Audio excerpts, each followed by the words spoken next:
जाए ना तूफान होते एटीट्यूड शैतान की लव स्टोरी में गॉड का क्या काम बोल मुझे গল্পে টুইস্ট লাগবে না এটা তো আপনি ভুল হয়ে যাবে তো অ্যাকশন স্পিড সব লাগে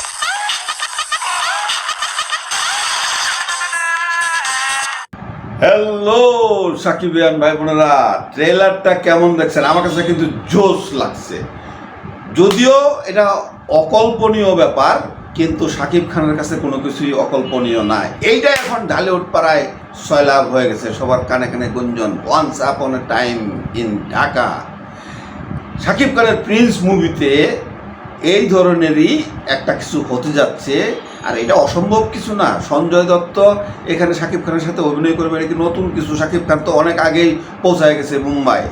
আর আরেকটা খবর দিই আপনাদেরকে, এই যে সোলজার মুভির যে 5 তারিখ থেকে শুটিং শুরু হবে কাল, সেখানে দিয়ে ওই আইটেম সং দিয়ে শুটিংটা শুরু হবে। এখন আপনারা ভাবেন আইটেম সঙ্গে ইন্ডিয়ান কোনো নায়িকা চান, না কলকাতার, নাকি পাকিস্তানি, না বাংলাদেশের কাউকে? কাকে আপনার পছন্দ কমেন্টস করে আপনারা অবশ্যই জানাবেন। আর এই যে সঞ্জয় দত্তের ব্যাপারটা বললাম, সেটা অবাস্তব কিছু না, কারণ অলরেডি এখানে চমক রেখে গেছেন সোলজার টিম এবং প্রডিউসার তো বলছেনই যে টাকা ফ্যাক্টর না, যেখানে যত টাকা লাগে খরচ করব। বরবাদের সময় কিন্তু প্রডিউসার বলছিল মহিলাদের কিন্তু একটা আত্মবিশ্বাস খুব কঠিন থাকে। বরবাদের প্রডিউসার বলছে টাকা কোনো ফ্যাক্টর না, যেখানে যা লাগে দেব।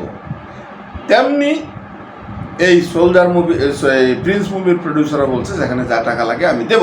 আচ্ছা, এখন আপনারা কি এই সঞ্জয় দত্তকে দেখতে চান ভিলেন হিসাবে?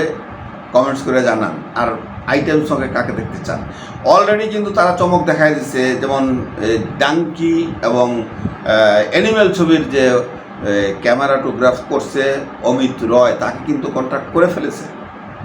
তারপর আবার হানিয়া আমিরের সাথে তাদের একটা অফিসিয়ালি কথাবার্তা হয়ে গেছে। শাকিব খানের ইয়েতে আপনারা দেখছেন হানিয়া আমিরের একটা ছবি অফিসে।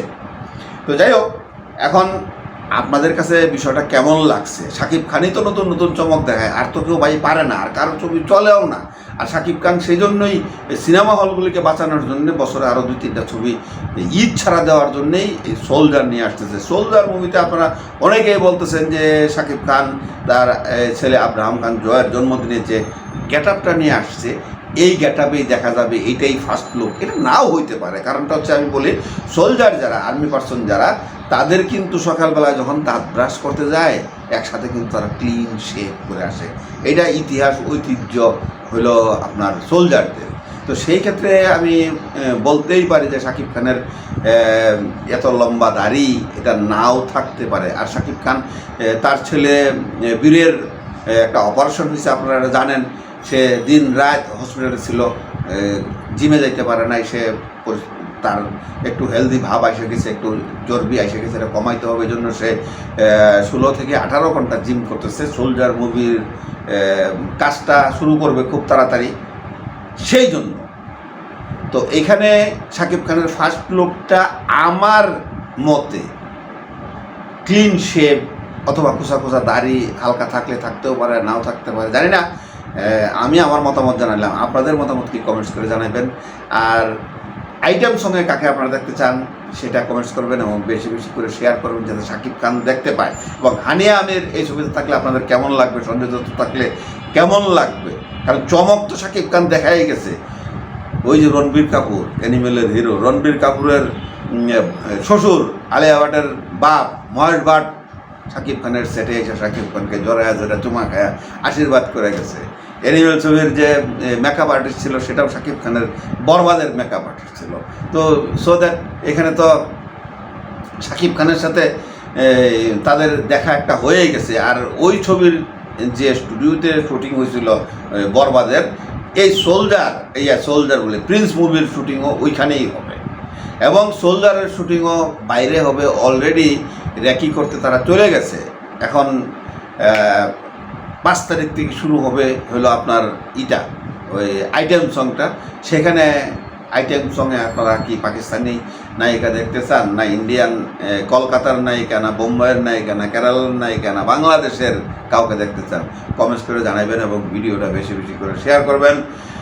শাকিব খান সবসময় নতুন কিছু রেকর্ড করে, আর শাকিব খানের রেকর্ড একমাত্র শাকিব খানই ভাঙতে পারে, আর কেউ ভাঙতে পারে না। ভালো থাকলে শাকিব খান, আমরা ভালো থাকলে শাকিব খান ভালো। শাকিব খান বলেই যে আমার একটা ফ্যান বেজ আছে, ওটার নাম সাকিবিয়া, তো তাদের জন্যই আমি আজকে শাকিব খান। সো দ্যাট ভিডিওটা বেশি বেশি করে শেয়ার করবেন এবং আপনাদের মূল্যবান মতামত জানাবেন। ভালো থাকবেন, সুস্থ থাকবেন। আসসালামু আলাইকুম।